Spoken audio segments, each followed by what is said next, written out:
História da Redenção, capítulo 32. O Pentecostes. Quando Jesus abriu o entendimento dos discípulos para o significado das profecias concernentes a ele próprio, assegurou-lhes de que todo o poder lhe era dado nos céus e na terra, e enviou-os a pregar o evangelho a toda criatura. Os discípulos, com o súbito reavivamento de sua velha esperança de que Jesus haveria de tomar seu lugar sobre o trono de Davi em Jerusalém, indagaram: Senhor, será este o tempo em que restaures o reino a Israel?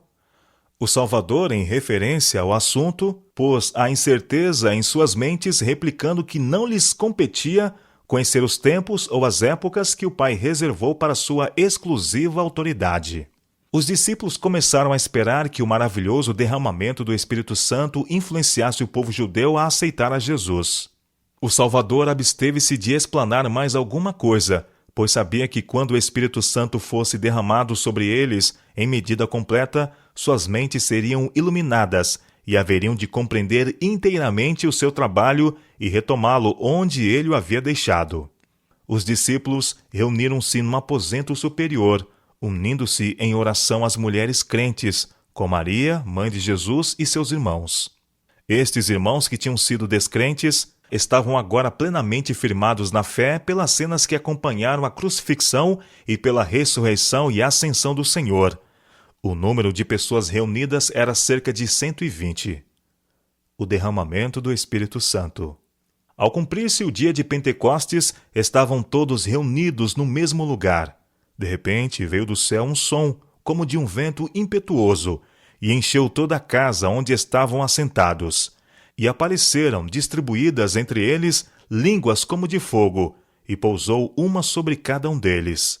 Todos ficaram cheios do Espírito Santo e passaram a falar em outras línguas, segundo o Espírito lhes concedia que falassem. O Espírito Santo, assumindo a forma de línguas de fogo, repousou sobre a Assembleia, como um emblema do dom outorgado aos discípulos de falar em confluência várias línguas diferentes, com as quais nunca tinham tomado contato anteriormente. A aparência de fogo significava o zelo fervente com que os apóstolos trabalhariam e o poder que assistiria às suas palavras. Sob esta celestial iluminação, as passagens da Escritura que Cristo tinha explanado aos discípulos apresentavam-se às suas mentes com brilho e a beleza de clara e poderosa verdade. O véu que os impedira de ver o fim daquilo que era abolido foi agora removido, e o objetivo da missão de Cristo e a natureza de seu reino foram compreendidos com perfeita clareza. No poder do Pentecostes. Os judeus tinham sido dispersados por quase todos os países e falavam vários idiomas. Tinham vindo de longas distâncias a Jerusalém e temporariamente fixaram residência ali, para permanecer durante as festas religiosas então em andamento e para observar seus reclamos. Quando reunidos, eram de todas as línguas conhecidas. Esta diversidade de línguas era um grande obstáculo para o trabalho dos servos de Deus em anunciar a doutrina de Cristo nas partes mais afastadas da terra. Ter Deus suprido a deficiência dos apóstolos de maneira milagrosa foi para o povo a mais perfeita confirmação do testemunho desses mensageiros de Cristo. O Espírito Santo fez por eles o que não poderiam ter feito por si mesmos em toda uma vida, de modo que eles podiam agora espalhar a verdade do Evangelho no estrangeiro, falando com perfeição a língua daqueles por quem estavam trabalhando. Este miraculoso dom era a maior evidência que poderiam apresentar ao mundo de que sua comissão levava o sinete do céu. Ora, estavam habitando em Jerusalém judeus, homens piedosos de todas as nações debaixo do céu. Quando, pois, se fez ouvir aquela voz, afluiu a multidão, porque se possuiu de perplexidade, porquanto cada um os ouvia falar na sua própria língua.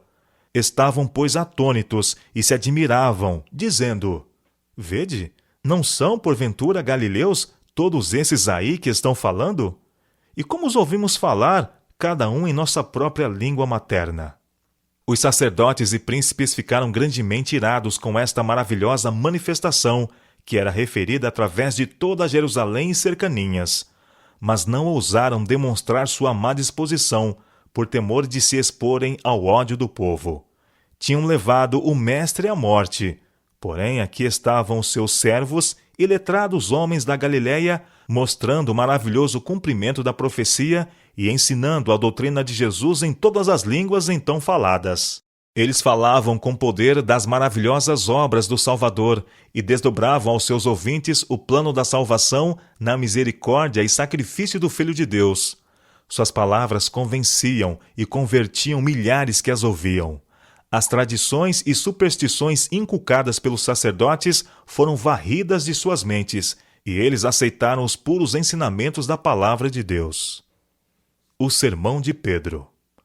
Pedro mostrou-lhes que esta manifestação era o cumprimento direto da profecia de Joel, na qual vaticinou que este poder seria derramado sobre homens de Deus, a fim de capacitá-los para um trabalho especial. Pedro traçou a linhagem de Jesus em linha direta à nobre casa de Davi. Não usou nenhum dos ensinamentos de Jesus para provar sua verdadeira posição, pois sabia que seus preceitos eram tão grandes que isto não teria nenhum efeito. Referiu-se, porém, a Davi, a quem os judeus consideravam um venerável patriarca de sua nação. Disse Pedro: porque a respeito dele diz Davi: diante de mim via sempre o Senhor, porque está à minha mão direita, para que eu não seja abalado. Por isso se alegrou o meu coração, e a minha língua exultou.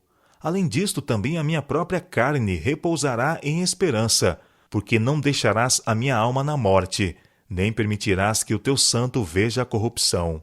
Pedro aqui mostra que Davi não podia estar falando em referência própria, mas definidamente de Jesus Cristo.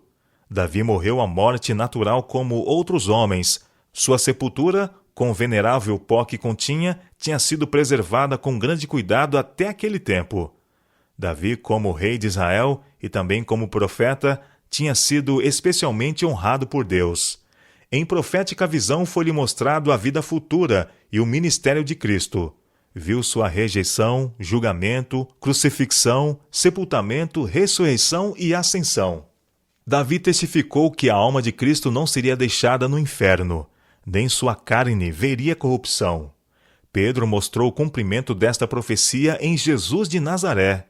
Deus efetivamente o havia ressuscitado do sepulcro antes que seu corpo visse corrupção, e agora era o ser exaltado nos céus dos céus. Nesta memorável ocasião, grande número dos que até aqui ridicularizavam a ideia de pessoa tão despretensiosa como Jesus, ser o Filho de Deus, tornaram-se completamente convencidos da verdade e reconheceram-no como seu Salvador. 3.000 almas foram acrescentadas à igreja. Os apóstolos falavam pelo poder do Espírito Santo, e suas palavras não podiam ser controvertidas, pois eram confirmadas por poderosos milagres, operados por eles mediante o derramamento do Espírito de Deus. Os próprios discípulos estavam atônitos ante o resultado desta visitação e com rápida e abundante colheita de almas. Todo o povo estava cheio de assombro. Aqueles que não abandonavam o preconceito e fanatismo estavam tão intimidados que não ousaram pela voz nem pela violência tentar deter esse poderoso trabalho, e por esse tempo sua oposição cessou. Somente os argumentos dos apóstolos, embora claros e convincentes, não teriam removido o preconceito dos judeus que resistira a tantas evidências. Mas o Espírito Santo enviou tais argumentos com divino poder a seus corações. Eles eram como afiadas setas do Todo-Poderoso, convencendo-os de sua terrível culpa em haverem rejeitado e crucificado o Senhor da Glória. Ouvindo eles estas coisas, compungia-se-lhes o coração e perguntaram a Pedro e aos demais apóstolos: que faremos, irmãos? Respondeu-lhes Pedro: arrependei-vos, e cada um de vós seja batizado em nome de Jesus Cristo para a remissão dos vossos pecados, e recebereis o dom do Espírito Santo. Pedro levou ao íntimo do povo convicto o fato de que haviam rejeitado a Cristo por terem sido enganados pelos sacerdotes e príncipes, e que se eles continuassem a buscar conselho desses homens e esperassem que esses líderes reconhecessem a Cristo em vez de ousar fazê-lo por si mesmos, jamais o aceitariam. Esses homens poderosos, embora fazendo profissão de piedade, eram ambiciosos e zelosos por riquezas e glórias terrenas. Jamais viriam a Cristo para receber iluminação. Jesus havia predito a terrível retribuição que viria sobre o povo por sua obstinada incredulidade, não obstante as mais poderosas evidências dadas a eles de que Jesus era o Filho de Deus. Desde esse tempo em diante, a linguagem dos discípulos era pura, simples e correta em palavra e dicção, tanto falando eles sua língua nativa como uma língua estrangeira. Estes homens humildes, que nunca tinham aprendido na escola dos profetas, apresentavam verdades tão elevadas e puras que maravilhavam os que as ouviam. Eles não podiam ir pessoalmente aos lugares mais afastados da terra, mas estavam ali para a festa.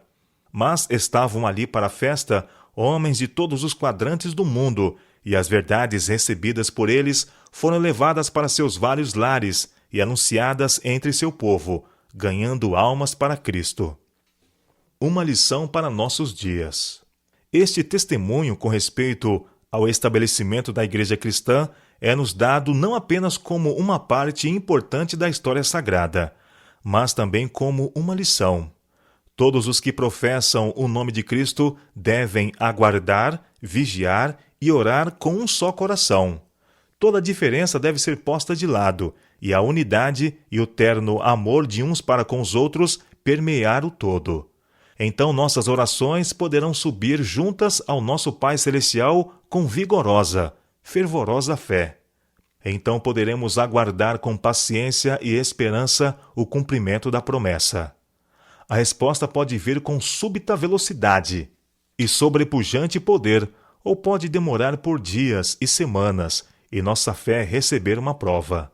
Deus, porém, sabe como e quando responder nossa oração.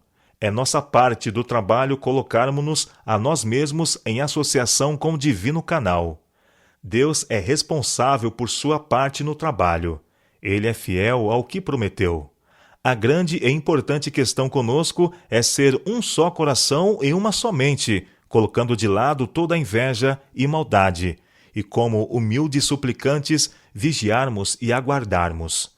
Jesus, nosso representante e cabeça, está pronto para fazer por nós o que fez pelos suplicantes e